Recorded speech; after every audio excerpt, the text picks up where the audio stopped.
और जो प्रशासन बातें समय समय पे कह रहा है वो सरकार के इशारे पे कह रहा है। जिसने इतना प्रतिबंध लगाया, ये प्रतिबंध और इतनी तैयारी फोर्स की अगर पहले होती तो इतनी बड़ी घटना नहीं होती।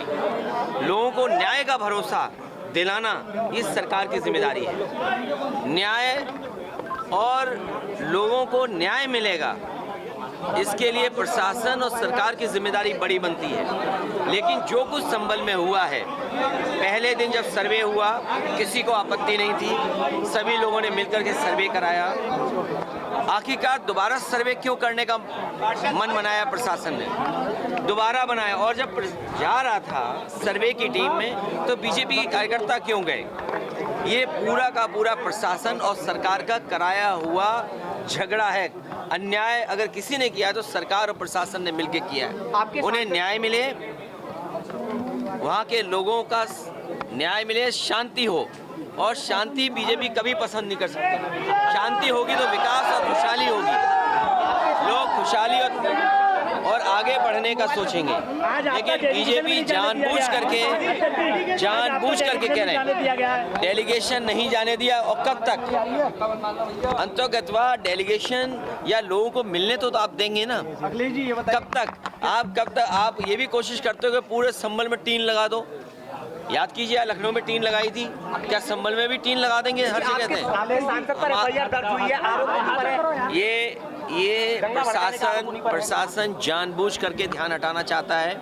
जिस तरीके से उन्होंने चुनाव में बेईमानी की, आप में से जितने लोग हैं, हम और आप किसी दबाव में कुछ कह सकते हैं, लेकिन जो आपके मोबाइल ने वीडियोस बनाए हैं, आपके कैमरे में जो बातें दर्ज हो गई हैं या कैमरे ने जो रिकॉर्ड की हैं, वो तो नहीं झूठ बोलेंगे ना। किस तरीके से बेईमानी की, पूरा का पूरा वोट लूट लिया, लोगों को वोट नहीं डालने दिया। यही तो बात हम लोग कहते आए हैं कि बीजेपी की सरकार संविधान से नहीं चलना चाहती है, अपने मन विधान से चल रही है। और जब एक एक्ट है, प्लेसेस ऑफ वर्शिप एक्ट है, जब तो आप क्यों इस तरह की बात कर रहे हैं? क्यों इस तरह का काम जानबूझ के कर रहे हैं? आपकी जो मुख्य पार्टी है, मुख्य विचारधारा है, उसके लोग भी यही कहते हैं कि ये जरूरी नहीं कि हर जगह आप खो दें। अखिलेश जी, संभल के उपद्रवियों को शहीद बताया जा रहा है, क्या कहेंगे आप? देखिए, जो ये भाषा किसकी है? इस भाषा का कोई स्वीकार नहीं करेगा लोकतंत्र में। ये पूरा सब कुछ कराया हुआ प्रशासन का है। कमिश्नर ये कह रहे हैं कि 10 तारीख के बाद भी आ सकती है समाजवादी पार्टी का डेलीगेशन। 11 तारीख को बुला लें कमिश्नर साहब।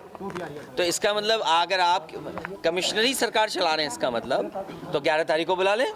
अच्छा, ये बताइए, अगर उनको ये लगता है कि इस तारीख तक आना ठीक नहीं है, आप जो पीड़ित हैं उन पर दबाव क्यों बना रहे हो? वो तो वीडियोस वायरल हो रहे हैं।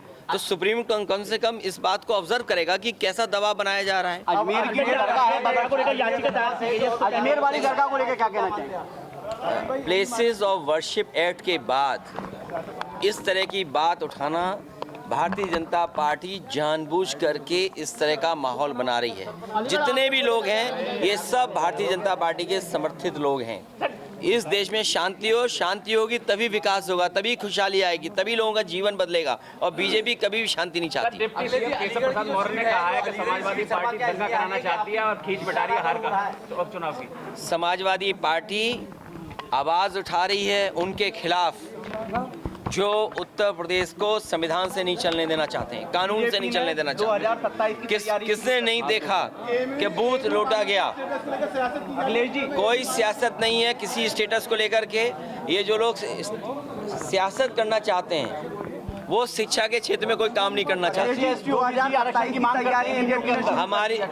उनकी कोई तैयारी नहीं है। इस बार जनता उनको हराने जा रही है। जनता ने तैयारी कर ली है कि जिस तरीके से उन्होंने कुदरती